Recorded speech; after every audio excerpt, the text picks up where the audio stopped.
Who are your female role models, and what have you learned from them? Well, there were a number of them, starting really with my first wife. I mean, I would be a disaster if I hadn't have married her. And she opened my eyes to lots of things. But, you know, Carol's a role model. We've had managers that are.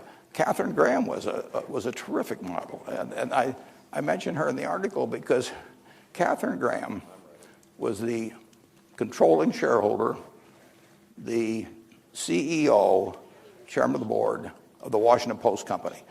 She was the most powerful woman in the country, and she never believed it herself. I mean, she had been told by her mother that women shouldn't pay much attention to anything except, you know, garden parties.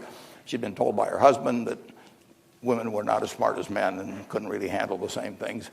And then when her husband died, she inherited control of the Washington Post. She was terrified. She was absolutely terrified. She practiced in front of a mirror saying to the board of directors, I'm going to actually be active. A number of people wanted her to sort of be on the sidelines. Kay was very, very, very bright. I got to know her very well. She was high grade. She had really high standards. She was terrified of the job of being CEO, and she was convinced, totally convinced, that a man could do it better than she could. And we talked about it and talked about it and talked about it.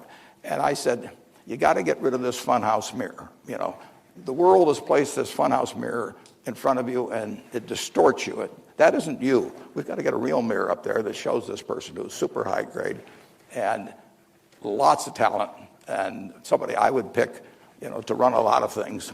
But she never fully got over it. I mean, it just shows you how ingrained something like it can become. Her stock went up 40-for-1 while she ran the company, 4,000%.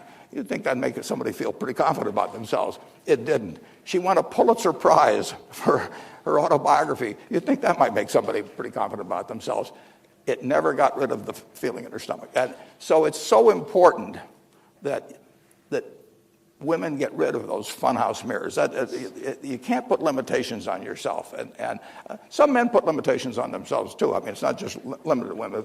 But society put that funhouse mirror in front of women for, well, centuries. And getting rid of it is just enormously important.